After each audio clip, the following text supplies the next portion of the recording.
اقبال کے الفاظ تھے: مجھے ایسا نظر آ رہا ہے کہ ہندوستان کے شمال مغربی حصے میں ایک بڑی مسلم ریاست کا قیام مسلمانوں کی آزادی کا واحد راستہ ہے۔ یہ بات صرف سیاسی نہیں تھی بلکہ فلسفیانہ بنیاد رکھتی تھی۔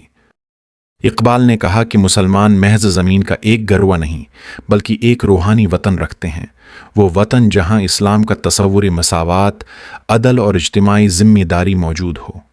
انہوں نے زور دیا کہ اسلام یہ چاہتا ہے کہ مسلمانوں کی سیاسی زندگی قرآن کے اصولوں پر قائم ہو۔ یہ وہ بنیادی نکتہ تھا جس نے آگے چل کر پاکستان کے نظریے پاکستان ایک اسلامی فلاحی ریاست کی شکل اختیار کی۔ اقبال نے ہندو مسلم تعلقات پر بھی کھل کر بات کی۔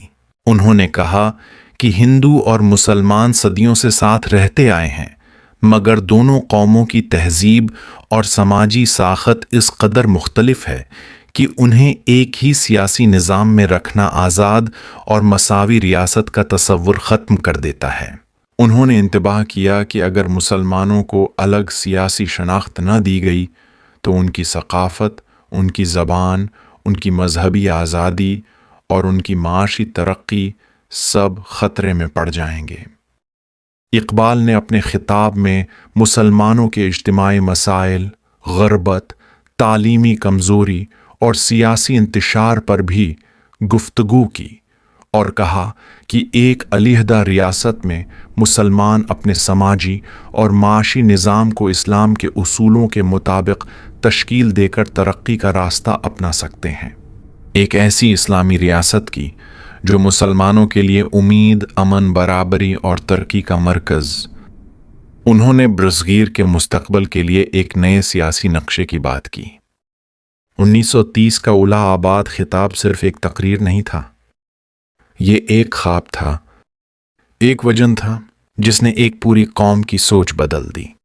یہ وہ آواز تھی جس نے قائد اعظم محمد علی جناح کے سیاسی سفر کو نئی سمت دی اور مسلم لیگ کے منشور میں ایک آزاد ریاست کا نظریہ مرکزی حیثیت اختیار کر گیا۔ 1935 کا گورنمنٹ آف انڈیا ایکٹ اور 1937 کے صوبائی انتخابات کے بعد کانگریس نے کئی صوبوں میں حکومتیں بنائیں۔ مسلمانوں میں خدشات بڑھے کہ مرکزی سیاست میں ان کے حقوق خطرے میں ہیں۔ اس سیاسی تناؤ نے مسلم لیگ کو مضبوط موقف اپنانے پر مجبور کیا۔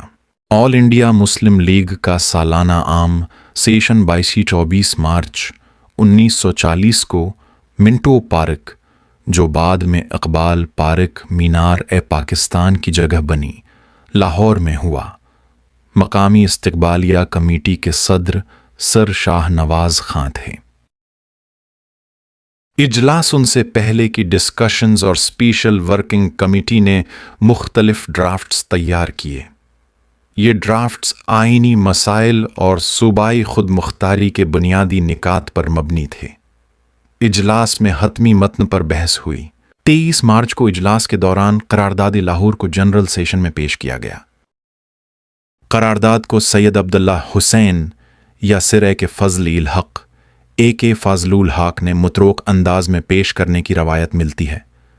تاریخی حوالوں کے مطابق اصل طور پر کے فاضل الحق شیخ Bengal chief minister of Bengal نے اسے متعارف کروایا اور بعد میں اسے سپورٹ کرنے والوں نے ثبوت دیے۔ قرارداد کا مرکزی نکتہ یہ تھا کہ جغرافیائی طور پر لگ بھگ واحد مسلم اکثریتی علاقوں کو منظم کر کے خود مختار آزاد ریاستیں بنایا جائیں جن کے اندر بنیادی خود مختاری ہو، یعنی شمال مغربی اور مشرقی زون مسلم اکثریتی علاقے کو علیحدہ انتظامی اکائیوں میں گروپ کیا جائے۔ قرارداد نے واضح کیا کہ 1935 کے آئینی frame work government of India act مسلمانوں کے لیے ناقابل عمل اور ناقابل قبول ہے۔ مختلف ذرائع بتاتے ہیں کہ قرارداد کی بحث 23 مارچ کو ہوئی اور 24 مارچ کو اسے اجلاس نے رسمی طور پر منظور کیا، یعنی 23-24 دونوں دن اہم ہیں، پیشکش ایک دن، حتمی منظوری اگلے دن۔